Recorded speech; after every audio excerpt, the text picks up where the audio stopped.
शरीयत और इस्लाम।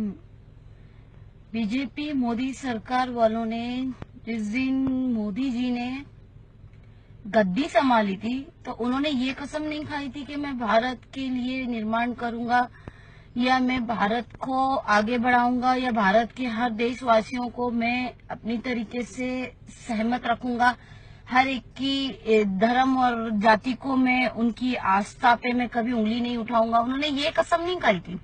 उन्होंने ये कसम खाई थी कि मैं आरएसएस के साथ मिलके, वीएचपी के साथ मिलके, बीजेपी के साथ मिलके एक सरकार बना रहा हूं जिससे कि मैं सबसे पहले भारत को मुस्लिम मुक्त भारत बना दूं। इसका ये सबसे बड़ा सबूत ये है कि उन्होंने लोगों को आतंकवादी बनवा दिया, मुसलमानों को आतंकवादी करार दे दिया। और इसका सबसे बड़ा सबूत ये भी है कि इन्होंने गौरक्षक के नाम पे मुसलमानों को बहुत मारा पीटा और औरतों के रेप कर दिए। इसका सबसे बड़ा सबूत ये आज जाहिर होता है कि पूरे हिंदुस्तान में पूरे मुसलमान झुलस रहे हैं ये कहते हुए कि हम अपने कानून खुद कुरान के हिसाब से और शरीयत के हिसाब से चलाएंगे। और ये कई हद तक ये 100% ये सही बात है। और मुसलमान कभी आप लोगों के कानून के हिसाब से शरीयत को नीचा गिरता हुआ नहीं देखेगा, चाहे वो कोई भी हो, चाहे वो मैं क्यों ना हूं, चाहे वो कोई भी हो। और इस चीज में कोई भी मौलाना अगर इस चीज में बीजेपी सरकार, मोदी सरकार का साथ देता है तो उसको उसकी भुगतान भरनी पड़ेगी। क्यों? क्योंकि शरीयत कुरान नाजिल हुआ है, ऊपर से आसमान से आया है। ये हिंदू धर्म नहीं जानता। हिंदू धर्म को किस चीज का नॉलेज है? हिंदू धर्म को शरीयत के बारे में क्या पता है? हिंदू धर्म को इस्लाम क्या पता है? ये जो लोग कह रहे हैं कि 3 तलाक, 3 तलाक, 3 तलाक, मैं कहती हूँ अगर 3 तलाक को आप लोगों में यूनिफॉर्म सिविल कोड में ले जाना है तो 3 तलाक तो होंगे गवर्नमेंट के थ्रू।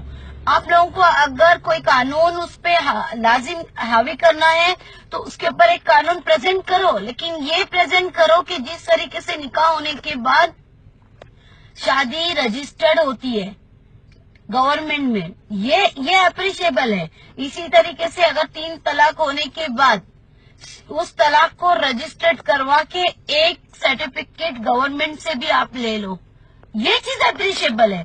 लेकिन 3 तलाक का मामला ये शरीयत है और ये शरीयत और अल्लाह रसूल के मामले में और इस्लाम के मामले में ये बातें कहीं ना कहीं बहुत खट रही है और मुसलमानों को दबाया जा रहा है। मुसलमानों के इस्लाम के साथ खिलवाड़ करने की ये एक बहुत बड़ी साजिश है और ये सबको समझ में आ रहा है, चाहे जो भी हो, क्योंकि हर तरीके से मुसलमान को दबाया जा रहा है। ईद में बकरा नहीं काटो, बीफ नहीं खाओ, गौरक्षक बना के फिराए जा रहे हैं पूरे भारत में।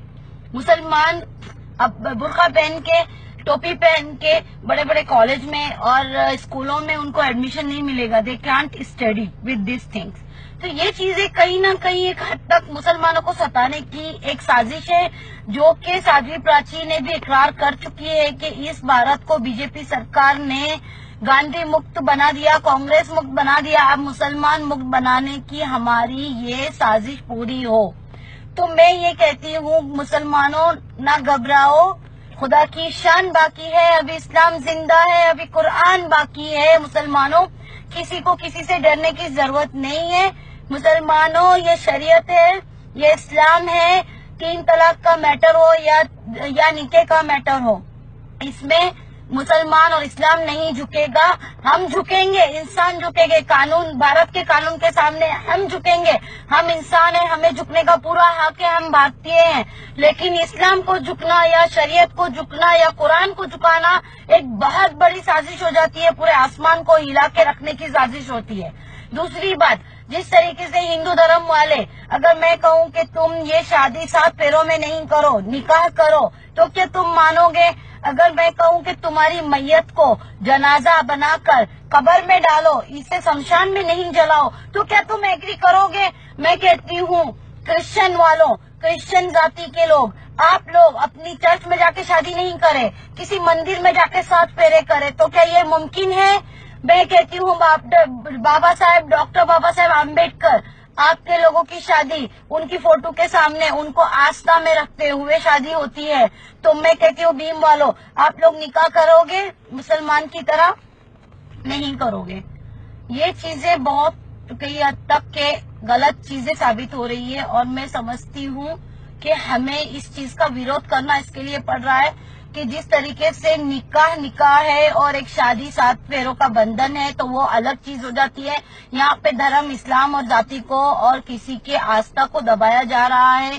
اس کے لیے میں اس کے سمجھتی ہوں کہ صرف مسلمان ہی نہیں، ہر ایک قسم کے ذاتی اس کے لیے آرکشن کریں گے، اور میرے خیال سے ہر ایک ہمارا ساتھ دے گا، کیونکہ پنجابیوں، گرو نانک والوں کی شادی الگ ہوتی ہے اور ان کے طلاق بھی الگ ہوتے ہیں. تو جن کا مذہب ہے، جن کی ذاتی ہے، گورنمنٹ کو ان لوگوں کو دبانے کی ضرورت نہیں ہے. میرے خیال سے جو گورنمنٹ کی سازش ہے وہ غلط ہے، اور مودی سرکار آپ بہت غلط وے میں جا رہے ہیں.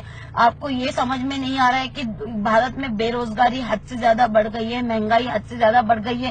اکنامک میں جا کے دیکھیے، پورے ورلڈ میں آپ کے پیسہ ایک دم چھوٹا ہو گیا ہے.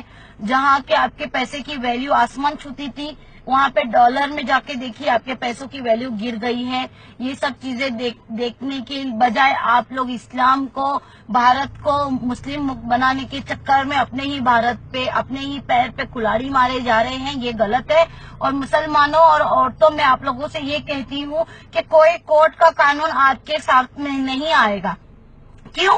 کیونکہ شریعت میں اور اللہ تعالیٰ نے قرآن میں مسلمان کو جو عزت دی ہے وہ دنیا کی کوئی اور قانونوں میں وہ عزت نہیں ہے. وہ جو اعلیٰ مقام دیا ہے مسلمانوں نے، عزت دی ہے ایک قرآن میں ایک عورت کو، آپ صلی اللہ علیہ وسلم نے، رسول صلی اللہ علیہ وسلم نے، وہ عزت آپ لوگوں کو کہیں نہیں ملے گی. اس کے لیے کہتی ہوں قانون کے دروازے کٹکھٹانے کی جگہ پہ اگر آپ اپنے مولویوں کے ساتھ بیٹھتے اور اس چیز سے ڈسکس کرتے کہ یہ طلاق مجھے فون پہ دیا گیا ہے یا تو یہ کس طریقے سے دیا ہے. طلاق سب سے پہلے یہ گواہی لیتا ہے کہ وہ شخص جس نے طلاق دیا ہے کیا وہ نشے میں تھا یا اس کی کوئی گواہی ہے. یہ سب چیزیں، بہت سی چیزیں ہیں. میں اتنا نہیں جانتی، میں بہت کچھ جانتی ہوں لیکن اتنا نہیں جانتی جتنے کے مولوی جانتے ہیں، جو کہ قرآن میں ہر ایک حروف کا مطلب جانتے ہیں. تو میں یہ سمجھتی ہوں کہ عورتوں، میری بہنوں، میرا حق اتنا ہی ہے کہ میں آپ کو سمجھا سکتی ہوں. باقی آپ کی مرضی ہے. جو حکم آپ کو اللہ اور اللہ کا رسول دے گا، جو قانون آپ